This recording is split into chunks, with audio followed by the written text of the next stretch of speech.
والصلاة والسلام على أشرف الأنبياء أما بعد اللهم صل وسلم وبارك على سيدنا ومولانا محمد وآله وصحبه أجمعين صلاة وسلاما عليك يا رسول اللہ۔ نہایت ہی واجب الاحترام صدر محفل حضور قبلہ پیر طریقت رہبر شریعت پیر سید اکبر علی شاہ صاحب، اہل سنت و جماعت کے مایہ ناز عالم اور خطیب میرے بھائی حضرت علامہ مولانا محمد منور حسین عثمانی صاحب، اور نہایت ہی واجب الاحترام بزرگ سادات، نوجوان سادات، بزرگوں، دوستوں اور کثیر تعداد میں اس مجلس میں بیٹھے ہوئے پیارے بچوں اور میری عزت مآب، عفت مآب مائیں اور بہنیں، السلام علیکم ورحمۃ اللہ وبرکاتہ۔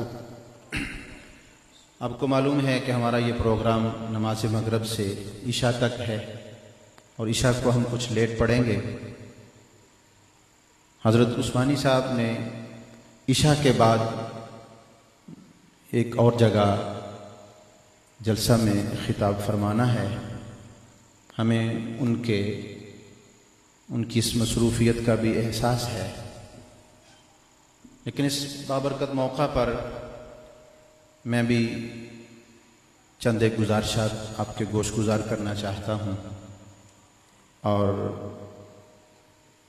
صاحب خانہ یا محفل کے منتظمین کی بھی یہ خواہش تھی کہ میں اب حضرات سے کچھ کہوں۔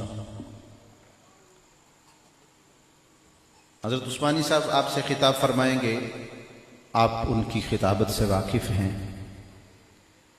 انشاءاللہ وہ آپ کے جذبات کو، مذہبی جذبات کو ابھاریں گے بھی، جوش ایمانی میں اضافہ بھی کریں گے، اور اپنے خوبصورت الفاظ میں آپ کو دین متین کی خوبصورت باتیں سنائیں گے۔ میں ایک پیغام کے طور پر آپ سے ایک دو باتیں عرض کروں گا۔ ہم مسلمان ہیں، دنیا میں دو پارٹیاں ہیں، ایک حزب الشیطان ہے اور ایک حزب اللہ ہے۔ شیطان کی پارٹی کی قیادت کرتے رہے، کبھی نمرود آیا، کبھی فرعون آیا، ابو جہل، ابو لہب جیسے، یزید جیسے اس پارٹی کی قیادت کرتے رہے، اور حزب اللہ کی قیادت کے لیے خالق کائنات نے انبیاء کو بھیجا، اور سب سے آخر میں نبی کریم علیہ الصلاۃ والسلام کی بعثت ہوئی، اور آپ آخری نبی ہیں، نبوت کا دروازہ بند ہو چکا ہے۔ اب اللہ کی پارٹی کی قیادت امت محمدیہ کے پاس ہے۔ اب وہ کام جو انبیاء کرتے تھے وہ ہم نے کرنا ہے۔ میں آج نماز کی بات آپ سے نہیں کر رہا، روزہ، حج، زکوٰۃ، یہ تو فرائض ہیں اپنی جگہ۔ میں آپ سے صرف اور اپنے آپ سے آج یہ بات کرنا چاہ رہا ہوں، ہماری وہ پارٹی جس کا مقابلہ شیطان کی پارٹی سے ہے، ہم اپنی اس جماعت کے لیے کیا کر رہے ہیں؟ جس جماعت کی سر بلندی کے لیے، جس جماعت کے غلبے کے لیے میرے کریم آقا فرماتے ہیں آدم سے لے کر عیسیٰ تک علی نبینا علیہ السلام کسی نبی کو بھی اتنا نہیں ستایا گیا جتنا مجھ محمد عربی کو ستایا گیا۔ ہم نے اپنے گریبانوں میں جھانک کر دیکھنا ہے، ہم اپنی جماعت کے لیے کیا کر رہے ہیں، ہم اسلام کے لیے کیا کر رہے ہیں۔ ہم تو اپنے بزرگوں کی تاریخ اٹھا کے نہیں دیکھتے. نوجوان جو تاریخ اسلامی کا مطالعہ کرتے ہیں وہ اس بات سے واقف ہیں کہ جب رسول اللہ صلی اللہ علیہ وآلہ وسلم کا وصال ہوتا ہے، مسلمہ کذاب نے حضور کی ظاہری حیات مبارکہ میں کہا کہ مجھے آپ اپنی نبوت میں شریک کر لیں، میں بھی نبی ہوں. نبی کریم علیہ الصلوۃ والسلام نے فرمایا میں تمہیں اس میں سے یہ چھڑی بھی اگر کہو تو یہ بھی دینے کے لیے تیار نہیں. حضور کا وصال ہو گیا. جناب سیدنا ابو بکر صدیق رضی اللہ تعالی عنہ، خلیفہ اول، خلیفہ بلا فصل اور افضل البشر بعد الانبیاء، جناب سیدنا صدیق اکبر رضی اللہ تعالی عنہ مسند خلافت پہ بیٹھتے ہیں. آج تو لوگوں کی زبانیں ان نفوس قدسیہ کے بارے میں اس طرح کھلتی ہیں جس طرح آوارہ کتوں کی کھلتی ہیں. جناب سیدنا صدیق اکبر نے جب مسلمہ کذاب نے یہ کہا میں نبی ہوں، فرمایا تم نبی آخر الزمان میرے اور آپ کے آقا جناب احمد مجتبی حضرت محمد مصطفیٰ کی ختم نبوت پہ ڈاکہ ڈالنا چاہتے ہو. آپ نے اس کے مقابلے میں صحابہ کو بھیجا اسے مارنے کے لیے. آپ جانتے ہیں اس جنگ میں 22,000 ختم نبوت کے منکر مارے گئے. کتنے مارے گئے؟ تاریخ کو یاد کرو. 22,000 منکرین ختم نبوت مارے گئے اور لڑنے والے صحابہ کرام میں سے 1200 صحابہ نے جام شہادت نوش کیا. ان کے گھر پر کوئی آ کے حملہ آور نہیں ہوا تھا. آج بم دھماکوں کے ذریعے مسلمانوں کو، بیٹھے بٹھاؤں کو، نمازیوں کو مار دیا جاتا ہے. کوئی اس طرح کا واقعہ نہیں ہوا. یہ 1200 صحابہ جنہوں نے جام شہادت نوش کیا، یہ رسول اللہ کی ختم نبوت کی حفاظت کے لیے اپنے گھر سے نکلے. اور ان 1200 میں تقریباً 700 صحابہ ایسے تھے جو عالم، حافظ اور قاری. اور ابتدائے اسلام میں ان کی کتنی ضرورت تھی جب ابھی قرآن باقاعدہ کتاب کی شکل میں ورقوں پر، جس طرح آج ہمارے سامنے اوراق ہیں قرآن کے، اس طرح جلد ہو کر خوبصورت الفاظ میں پریس سے چھپ کر ہمارے سامنے موجود نہیں، جس طرح ہمارے سامنے موجود ہے اس وقت نہیں تھا. پھر بھی ان حافظ قرآن لوگوں نے جنہوں نے قرآن کو اپنے سینے میں رکھ کر محفوظ رکھنا تھا، ان 700 صحابہ نے جام شہادت نوش کیا. آج یہ تو میں نے رسول اللہ صلی اللہ علیہ وسلم کے وصال کے بعد، اور آپ جانتے ہیں یہ 1200 صحابہ کی شہادت نبی علیہ الصلوۃ والسلام نے اپنی حیات مبارکہ میں، ظاہری حیات میں جتنی جنگیں لڑی کفر کے مقابلے میں، اپنی پارٹی کی سربلندی کے لیے، اسلام کی سربلندی کے لیے جتنی جنگیں لڑی، ان میں تقریباً 259 مسلمان شہید ہوتے ہیں، صحابہ شہید ہوتے ہیں. پوری ساری جنگوں میں جو نبی علیہ السلام کی ظاہری حیات مبارکہ میں جنگیں لڑی گئیں، 200 یا غالباً 359 افراد تھے. یہ دو کا فگر مجھے ذرا اس میں ڈاؤٹ ہے. 200 یا 359 صحابہ تھے جنہوں نے جام شہادت نوش کیا مختلف جنگوں میں. بڑے بڑے فرعون، ابو جہل جیسے مقابلے میں آئے، لیکن رسول اللہ صلی اللہ علیہ وسلم کی ختم نبوت کی حفاظت کے لیے 1200 صحابہ جام شہادت نوش کرتے ہیں. کیونکہ وہ جانتے تھے اگر حضور کی ختم نبوت کی ہی ہم حفاظت نہ کر سکے، عقیدہ ختم نبوت ایسے ہی ہے جیسے کلمہ لا الہ الا اللہ محمد الرسول اللہ. جس طرح یہ کلمہ، اس پر ایمان فرض اور ضروری ہے، اس کے بغیر بندہ مسلمان نہیں ہوتا، اسی طرح نبی پاک کو جب تک آخری نبی نہ مانا جائے اس وقت تک بندہ مسلمان نہیں ہو سکتا.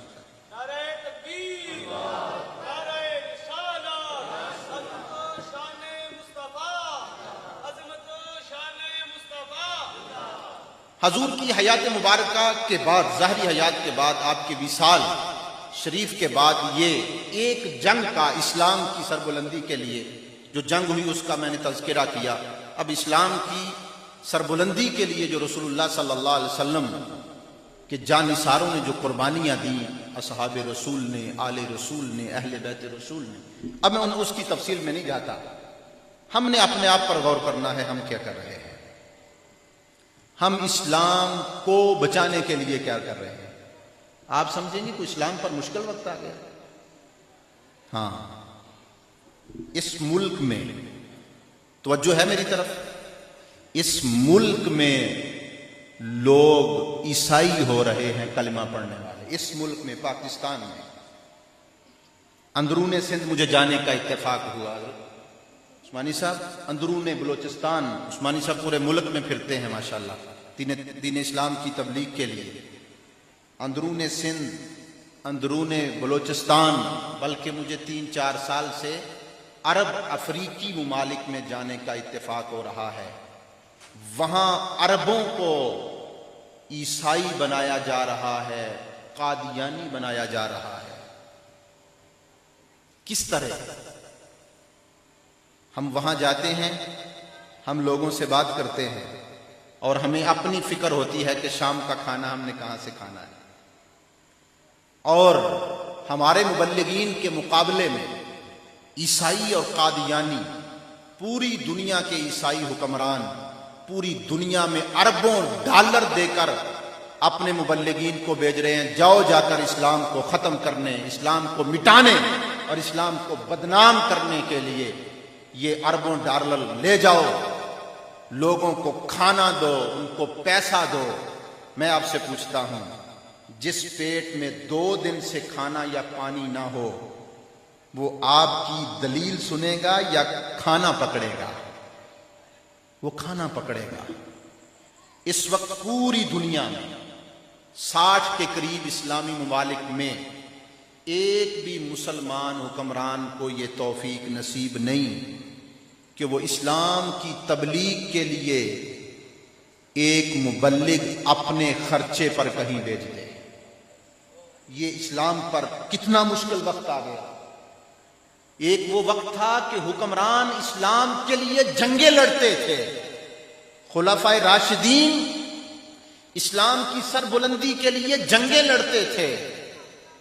آپ تاریخ اٹھا کے دیکھیں، ایک جنگ وہ بھی ہوئی، کافروں کا قلعہ فتح نہیں ہو رہا، مسلمانوں کے سپہ سالار نے اعلان کیا 20 مجاہد اٹھیں، ہم ان کو صندوقوں میں بند کر کے کسی طرح دشمن کے قلعے کے اندر بھیجیں گے. جنگ میں جو کچھ جائز ہے وہ کچھ ہوا. 20 لوگ کھڑے ہوئے صحابہ اور تابعین میں سے، انہوں نے اپنے آپ کو پیش کیا، ان کو صندوقوں میں بند کیا گیا اور اسلام کی سربلندی کے لیے مسلمان فوج کے سربراہ نے ان 20 افراد کو ایک ایک صندوق میں بند کر کے 20 صندوقوں کو اس عیسائی حکمران کے بیڈ روم تک پہنچا دیا. اس کی بیوی کے کمرے تک ان صندوقوں کو پہنچایا اور پھر وہاں وہ صندوق کھلے. یہ تو یوں کہہ لیں اگر یہ خود کش انداز کا کوئی حملہ تھا کہ پتہ ہے یہاں اپنی جان دی جانی ہے. بیٹھ جاؤ بھائی، بیٹھ جاؤ. آپ بات سنیں، چھوڑے بچوں کو چھوڑے.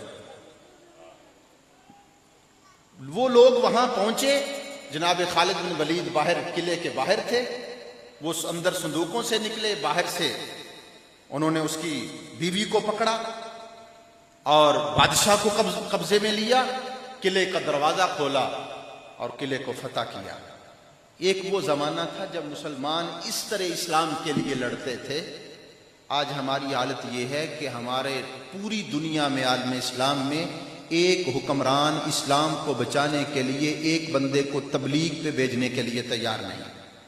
ان حالات میں ہم مسلمانوں کا کیا فرض بنتا ہے؟ چلیں، آپ افریقہ نہیں جا سکتے، اپنا پیسہ وہاں نہیں بھیج سکتے، آپ اندرون سندھ بھی نہیں جا سکتے، آپ سمجھ لیں آپ کہیں کہ ہم بلوچستان میں نہیں جا سکتے، فرض کریں آپ مجھے یہ کہیں، کیا کبھی ہم نے سوچا، میں یہ اپنے آپ سے بھی بات کر رہا ہوں، کبھی ہم نے سوچا کہ ہم جس بستی میں رہ رہے ہیں، جس محلے میں رہ رہے ہیں، کیا یہاں ہم اپنا پیسہ خرچ کر کے اسلام کو بچا سکتے ہیں اور غربت ختم کر سکتے ہیں؟ حضور نے فرمایا الخلق عیال اللہ. اب سادہ سا ترجمہ اس کا یہ ہے، مخلوق اللہ کا کنبہ ہے. اب خدا کا کنبہ تو نہیں نا، مراد کیا؟ بس آپ اس کو سمجھ لیں، اس کا مطلب کیا ہے، میں اس کی تفصیل میں نہیں جانا. الخلق عیال اللہ جس کا سیدھا سادہ اگر ترجمہ کریں لفظی تو اس کا مطلب مخلوق اللہ کا کنبہ ہے. میں آپ سے پوچھتا ہوں، ایک بندہ سربراہ سے تو محبت کرے اور کنبے سے دشمنی رکھے، سربراہ کی محبت قبول ہوگی؟ نمازیں بھی پڑھیں، ہم روزے بھی رکھیں، حج بھی ادا کریں، اللہ کی عبادت ہے، فرض ہے، ان کے بغیر کوئی چارہ نہیں، اور خدا کی مخلوق ہمارے ہاتھ سے محفوظ نہ ہو، ہماری زبان سے محفوظ نہ ہو، تو اللہ رب العزت کیسے راضی ہوگا؟ نہیں. اب آئیے اپنی بستی تک محدود ہو کر اس غربت کا علاج جس کی وجہ سے لوگ اسلام سے بھی لوگوں کو پھیر لیتے ہیں. ہم دیہاتی لوگ ہیں، یہاں میانی سیدہ کا رقبہ کتنے مربع ہے؟ یہ تو ویسے مجھے بھی معلوم ہونا چاہیے لیکن پتہ نہیں، اندازاً جی 3 مربع. اس سال اوسط پیداوار بہت کم ہو گئی ہے ہمارے علاقے میں، یہاں کا پتہ نہیں. اگر آپ اوسط پیداوار فی ایکڑ گندم کی 20 من لگائیں، کتنی جی؟ 20 من فی ایکڑ گندم کی پیداوار لگائیں تو 750 من میانی سیدہ کا عشر بنتا ہے. یہ میری بات سمجھ آ رہی ہے؟ اچھا، اب جب عشر کا نام لوں تو ممکن ہے کسی کے ذہن میں آئے کہ چونکہ یہ بھی مدرسہ چلا رہے ہیں، بلکہ مدرسے چلا رہے ہیں، یہ کچھ لگتا کہ اپنا رونا روئیں گے. آج ہم اپنا رونا نہیں روئیں گے. ظاہر ہے جب لوگوں کا وہ تعاون نہیں ہوتا جو ہمیں چاہیے تو پھر رونا تو ہم نے ہے، لیکن ابھی میں وہ نہیں روؤں گا آپ سے. 750 من عشر 20 من فی ایکڑ کی پیداوار کے حساب سے بنتا ہے. 20واں حصہ اگر وہ آپ نہ دیں، 20 کے 20 من حرام ہے. خود کھاؤ، اولاد کو کھواؤ، پوری محنت سے خون پسینے کے انداز میں کمائی کرو، اگر 20واں حصہ نہیں دو گے تو وہ سب کے سب حرام، وہ پوری جنس حرام. اس سے آپ محفل کرائیں، جلسہ کرائیں، ماں باپ کا ختم دلائیں، ایصال ثواب کریں، اس پر ثواب نہیں ہے. یہ شریعت کا اصول اور قاعدہ ہے کہ حرام سے ایصال ثواب نہیں ہو سکتا، حرام مال سے ثواب کا کام نہیں ہو سکتا. اگر آپ لوگ ماشاءاللہ بڑے ذمہ دار لوگ بیٹھے ہیں، سادات میرے بڑے بھائی بیٹھے ہیں، 750 من عشر لے کر صرف میانی مقبول پور، یہ جو 2 بستیاں کہہ لیں، ان کے غریبوں کو تلاش کر کے 750 من عشر ان میں تقسیم کیا جائے. جو ضروری دوسرے مسائل معاملات ہیں جہاں یہ خرچ ہو سکتا ہے وہاں خرچ کیا جائے. پھر اگلی فصل آ گئی، اگلے سال آپ نے مجھے پوچھنا ہے اجمل شاہ جی بتاؤ کوئی یہاں ہمارے گاؤں میں عشر لینے والا نہیں مل رہا، بتاؤ کہاں خرچ کرنا. پھر ہم باہر نکلیں گے، دوسری بستی میں جائیں گے. ہم اتنا کام تو کر سکتے ہیں. آج حضرت بابا نور شاہ ولی گیلانی کے قدموں میں ہم یہ عہد کریں، اگر تو 20 من میں سے 1 من دے کے آپ زندگی نہیں گزار سکتے، اتنا نقصان ہو جاتا ہے کہ آپ کے لیے زندہ رہنا مشکل ہو جاتا ہے، پھر تو آپ انکار کر دیں. لیکن مسلمان ہیں، ہم پر فرض ہے انکار. یہ میری زبان سے لفظ نکل گیا، انکار کر دیں، بات سمجھانے کے لیے، ورنہ اس کا انکار تو کفر ہے. فرض کا اللہ کا حکم ہے انکار کر دو، کفر ہے. مانو نہ دو، یہ گناہ ہے.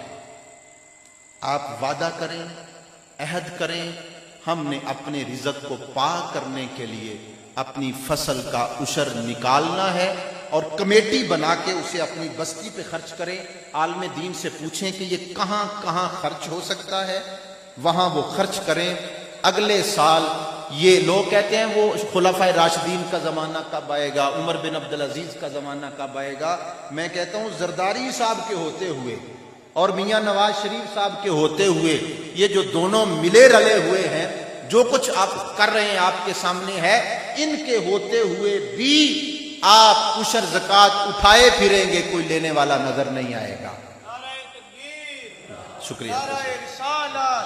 عظمت و شان مصطفیٰ، عظمت رسول پر جان بھی قربان ہے، عظمت رسول پر جان بھی قربان ہے۔ وقت کم ہے، میں بات لمبی ہو رہی ہے، یہ بات تو یہاں ختم ہو گئی۔ دوسری بات آپ سے، ہاں اس کے بعد آپ مدارس کی طرف آئیں۔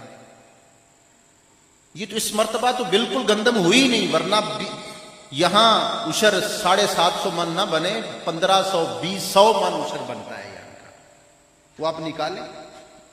رہ گئی بات مدارس کی، اس طرف آتے ہیں۔ میں آپ سے ایک سوال کرتا ہوں، آج اسلام کو مٹانے کے لیے تو اربوں ڈالر بجٹ مختص ہو گیا، حکمران کچھ نہیں کر رہے، ہم نے اسلام کو بچانا ہے۔ کیسے بچے گا؟ یہاں دوسرا جو اسلام پر حملہ ہوا ہے وہ ہے اسلام کو بدنام کرنا۔ یہود و نصارہ نے ایسے ایجنٹ تیار کیے جن کی داڑیاں بھی ہیں، سر پہ امامے بھی ہیں، انہوں نے جبے بھی پہنے ہوئے ہیں، اسلام کے نام پر وہ ایسی بدماشی کر رہے ہیں کہ جس سے اسلام بدنام ہو رہا ہے۔ گلے کاٹے جا رہے ہیں، زندہ مسلمانوں کو جلایا جا رہا ہے۔ دنیا تو یہی سمجھے گی یہی اسلام ہے۔ پرانے زمانے میں چور چوریاں کرتے تھے، ڈاکو ڈکیتیاں کرتے تھے، لیکن اسلام کے نام پر نہیں، کہتے تھے یہ غلط ہے ہم کرتے ہیں۔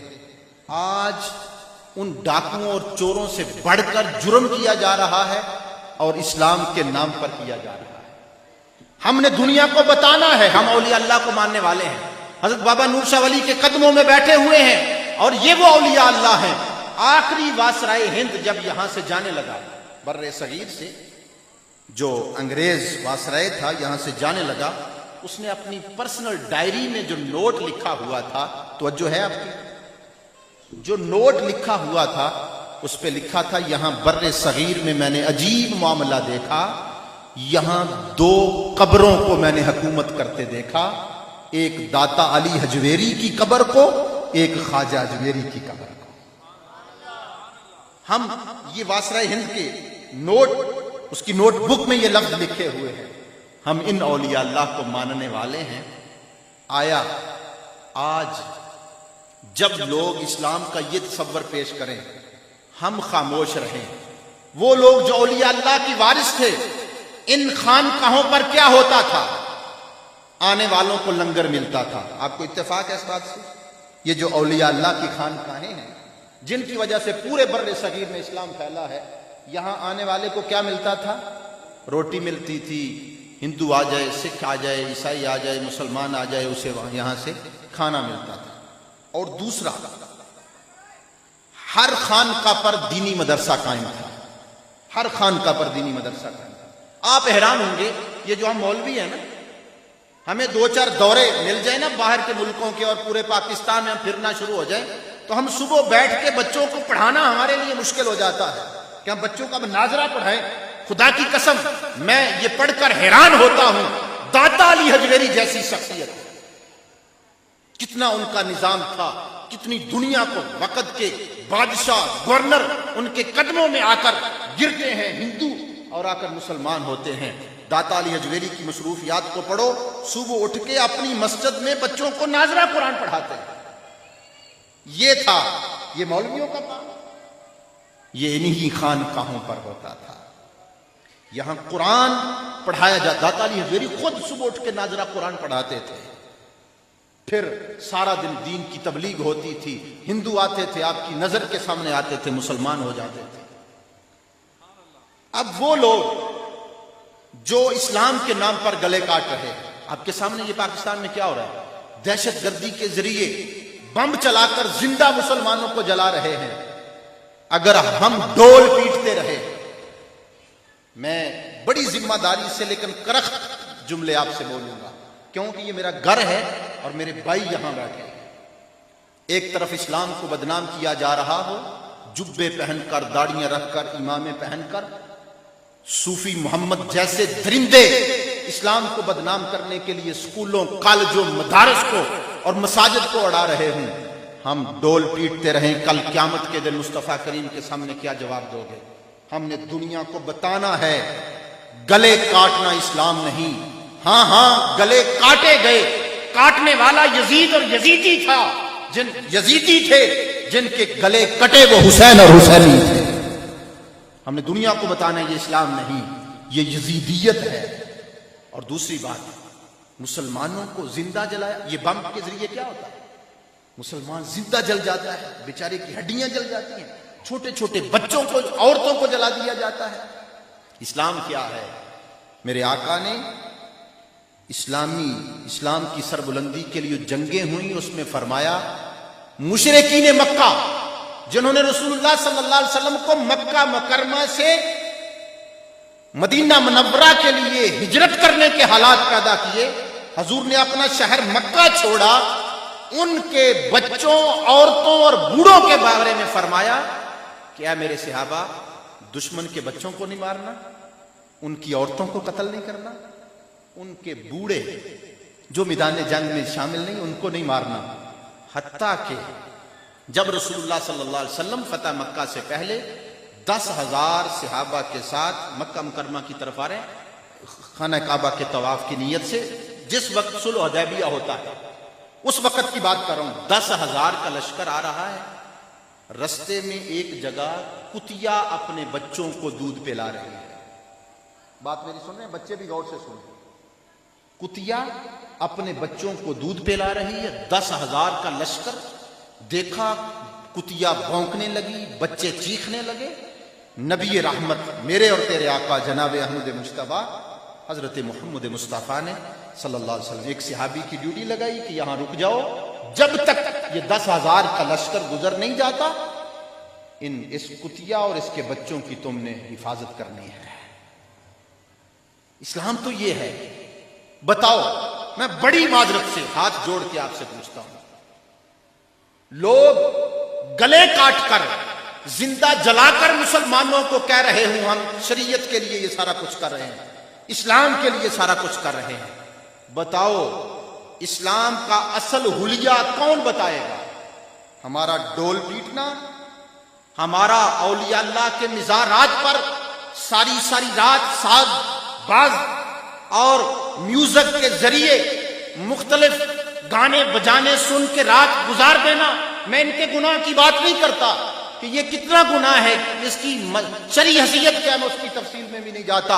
ان حالات میں جب اسلام کو امریکہ اور اسرائیل، امریکہ کی حرامی اولاد اسرائیل اور بھارت اپنے اسلحہ اور پیسہ کے ذریعے اسلام کو اس حد تک بدنام کرنا چاہ رہا ہو کہ اسلام کو ایک درندگی کا مذہب بنا کر پیش کرنا چاہ رہا ہو، سنیوں تم اس ملک کے 85% ہو، تم خاموش بیٹھ کر یا اپنے درباروں پر اس طرح کے معاملات میں مشغول ہو کر زندگی گزار جاؤ گے، دنیا کو کون بتائے گا کہ اسلام کی اصل صورت کیا ہے؟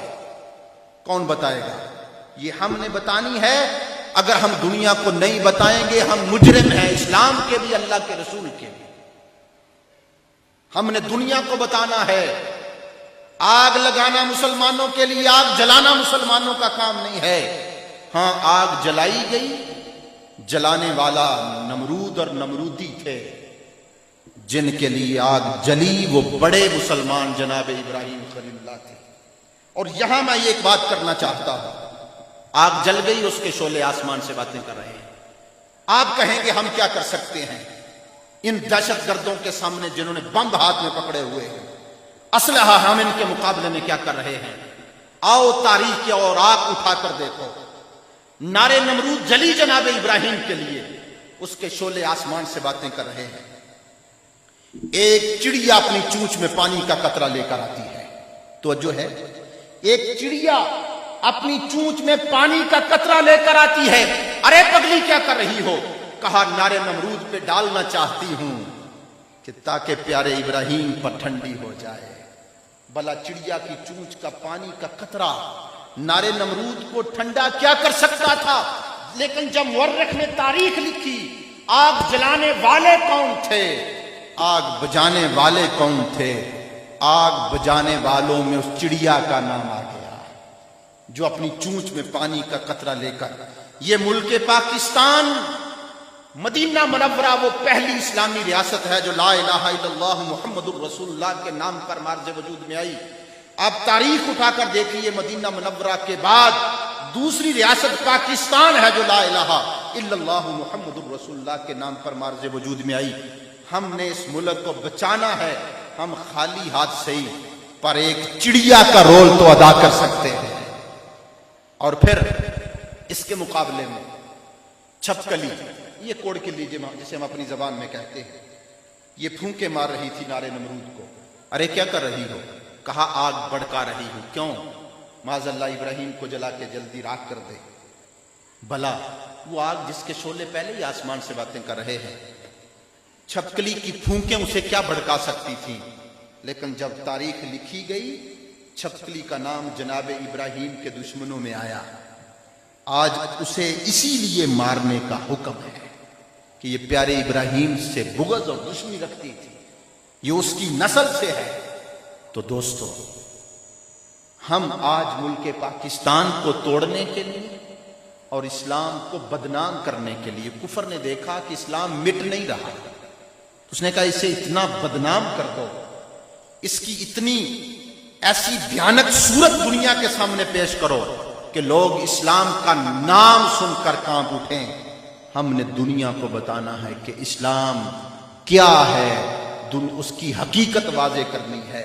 نبی کریم علیہ السلام کے سامنے جو لوگ اصحاب رسول اور اہل بیت رسول بیٹھ کر تعلیم حاصل کرتے رہے، ان کا عمل کیا تھا؟ اسلامی فوج اسلام کی سربلندی کے لیے لڑنے کے لیے جا رہی ہے، ایک جگہ پڑاؤ ڈالا، صحابہ کرام موجود ہیں اس میں، تابعین تبع تابعین، پڑاؤ ڈالا، پھر خیمے اکھیڑے جانے لگے. ایک خیمے میں کبوتری نے انڈے دے دیے. فوج کے سپہ سالار کی نظر پڑی خیمے میں جہاں کبوتری نے انڈے دیے ہوئے تھے، تو فوج کے سپہ سالار نے حکم دیا کہ جب تک کبوتری کے انڈوں سے بچے نہیں نکل آتے اور یہ بچے اڑنے کے قابل نہیں ہو جاتے، اس وقت تک اس خیمے کو یہاں سے نہیں اکھیڑنا. یہاں اسلام میں تو کبوتری کے انڈوں جن سے ابھی بچے نکلنے ہیں اور کتیا کے بچوں کی حفاظت کا اتنا انتظام ہو رہا ہے، اس اسلام میں اسلام کے نام پر مسلمانوں کے گلے کاٹے جا رہے ہیں، مسلمانوں کو مارا جا رہا ہے.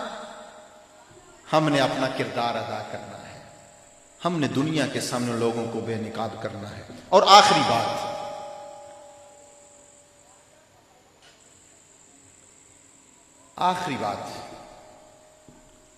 ایک مخصوص طبقہ ہے پاکستان میں جو یہ ساری دہشت گردی کر رہا ہے. ان کا نظریہ کیا ہے کہ جب ہمیں غلبہ ملا اس ملک میں، ہر آدمی کو اپنی جماعت کا منشور اپنے لوگوں کے سامنے رکھنے کی اجازت ہے.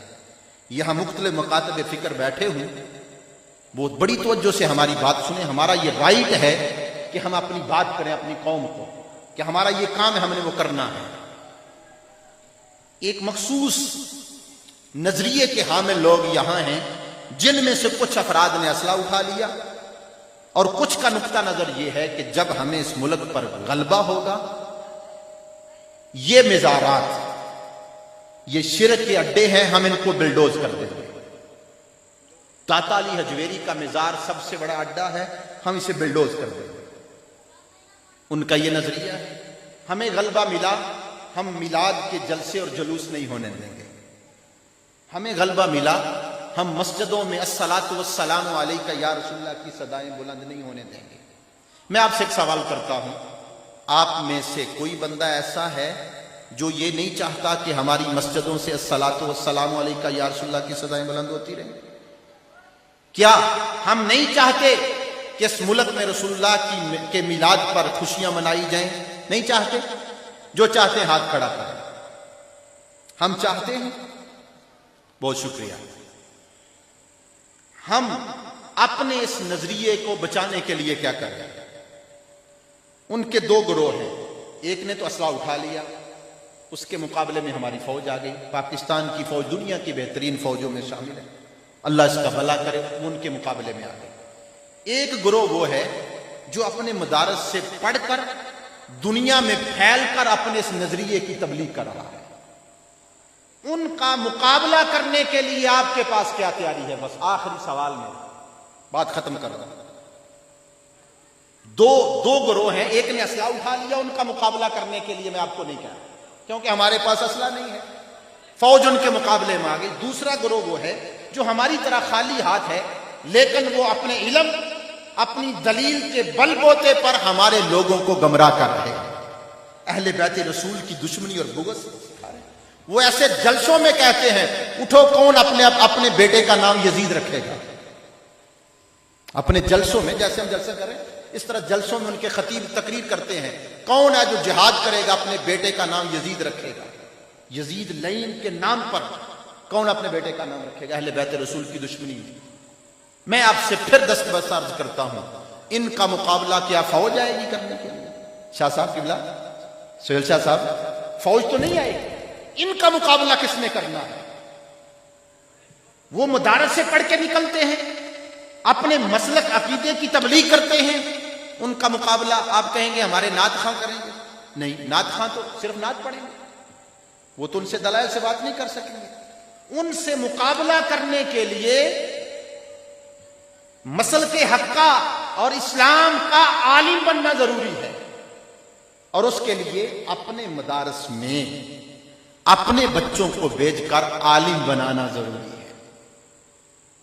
عالم بنے، جو ہمارے اسکولوں، کالجوں، یونیورسٹیوں میں پڑھنے والے لوگ ہیں، وہ علماء کے پاس 1-2 گھنٹہ بیٹھ کر وہ دلائل پڑھیں، پوری دنیا میں پھیلائیں ہمارا عقیدہ سچا سچا ہے، ہم رسول اللہ کے عاشق ہیں، حضور کے صحابہ کے خادم ہیں، اہل بیت رسول کے گھر کے نوکر ہیں، ان کے گھر کے ہمیں ان کے گھر کا کتا بننا نصیب ہو جائے، ہمارے لیے سعادت ہے۔ نبی پاک صلی اللہ علیہ وسلم کی ازواج مطہرات ہماری مائیں ہیں، ہم ان کی عزت و ناموس کے لیے کٹ مرنے کے لیے تیار ہیں۔ یہ اپنے عقائد حقہ کو جاننے کے لیے بچوں کو عالم بنانا ضروری ہے۔ کیا قیامت کے دن آپ اس کے بغیر چلے گئے کوئی جواب دیں گے؟ نہ آپ نے اپنا بچہ پڑھایا، عشر ہم دیتے نہیں، جب عشر ہی نہیں دیتے مدرسے کی خبر کون لے گا؟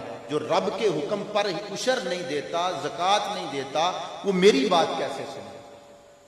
خدا را اس ملک کو بچانا چاہتے ہو، یہاں اسلام کو بدنامی سے بچانا چاہتے ہو، اپنے ستھرے عقیدے کا تحفظ چاہتے ہو، تو اپنے مدارس دینیہ کی سرپرستی کرو، اور یونیورسٹیوں کالجوں میں پڑھنے والے لوگوں کو، اپنے بیٹوں کو، اپنے بھائیوں کو یہ کہو کہ آپ اپنے علماء کے پاس جاؤ، دن میں 1 گھنٹہ 2 گھنٹہ ٹائم نکال کے ان کے پاس بیٹھ کر اسلام سیکھو، دین سیکھو، اپنے عقائد سیکھو، اور وہاں مخالف سے بات کرنا سیکھو۔ رہ گئی بات مدارس چلانے کی، ہمارا تنظیم المدارس بورڈ ہے، پنجاب میں 4000 مدرسہ ہے جو اس کے تحت چل رہا ہے۔ میں اس کا صوبائی ناظم ہوں، الحمدللہ 3 سال کے لیے مجھے منتخب کیا گیا، 4000 مدارس کے ناظمین باقاعدہ ووٹ کاسٹ کرتے ہیں۔ میں خود بھی مدارس کو چلا رہا ہوں، ہمیں پتہ ہے مدرسہ کس طرح چلتا ہے، کتنے مشکل حالات میں چلتا ہے۔ پھر شاید موقع ملے یا نہ ملے، میں اپنی اس گاؤں بستی، ہم یہاں کے رہنے والے ہیں، اس ناطے اور اپنے سادات بھائیوں سے کہوں گا، اگر آپ نے اپنے اہل سنت کے مدارس، جن کو کسی ملک سے ایڈ نہیں آتی، کسی تنظیم سے پیسہ نہیں ملتا، یہ کس طرح چل رہے ہیں، صرف آپ کوٹلی میانی جامعہ اکبریہ کہ 1 مہینے کا حساب کتاب کوئی 2-4 سادات میرے بھائی ایک کمیٹی بنا کے میرے پیچھے چڑھ جائیں کہ یہ 1 مہینے کا حساب ہم نے تجھ سے لینا ہے، کہاں سے کیا آتا ہے، وہاں ایک دروازے پہ ایک نمائندہ بٹھا دیں، ایک بندے کو مہینے کے لیے تنخواہ دے کے بٹھا دیں، یہاں کیا آتا ہے، کتنے اخراجات ہیں، 1 مہینے کے بعد آپ کو احساس ہو جائے گا ہم کتنے مشکل حالات میں یہ کام کر رہے ہیں، کتنے مشکل حالات میں یہ کام کر رہے ہیں۔ اور ہماری حالت یہ بن گئی کہ ہمارا ایک مری میں چھوٹا سا ادارہ چل رہا ہے، ہم ہفتے بعد موٹا گوشت وہاں سے لے کر بچوں کو کھلاتے تھے جو گلتا ہی نہیں، اس کے مقابلے میں ایک بہت بڑا آستانہ، پیر خانہ، پیر صاحب کے 40 کے قریب وہاں نسلی کتے وہ پنجاب سے لے کر جاتے ہیں، وہاں ایک بلڈنگ کرائے پہ لیتے ہیں گرمیوں کے لیے، وہاں وہ کتے نسلی رہتے ہیں، ان کے لیے چھوٹا گوشت راول پنڈی سے جاتا ہے۔ کیا کل قیامت کے دن نہیں پوچھا جائے گا؟ چٹائیوں پہ بیٹھ کے قرآن یاد کرنے والے بچوں کی کیا حالت تھی؟ اور سنیوں بتاؤ، تمہارا پیسہ اس پیر کے پاس گیا تھا جو بچوں کو قرآن پڑھاتا تھا، یا اس کے پاس گیا تھا جس نے 50 کتے رکھے تھے اور ان کو راول پنڈی سے چھوٹا گوشت لا کے دیتا تھا؟ یہ فرق کرنا ہے آپ نے، ورنہ مشکل ہو جائے گا اپنے عقیدے اور نظریے کو بچانا۔ یہ بات میں نے بڑی تلخ باتیں کی، بڑا وقت لے لیا آپ سے، میں آپ سے بھی معذرت خواہ ہوں، اور علامہ عثمانی صاحب سے بھی بلا تاخیر ان کا خطاب ہوتا ہے۔ حضرت علامہ منور حسین عثمانی صاحب آپ سے مخاطب ہوں گے، انشاءاللہ یہ اپنی مرضی سے 1-1.5 گھنٹہ جتنا خطاب فرمائیں گے، اس کے بعد انشاءاللہ ہم نماز پڑھیں گے اور لنگر شریف کا انتظام ہے۔ اللہ تعالی ہماری یہ محفل اپنی بارگاہ میں قبول فرمائے۔ وما علینا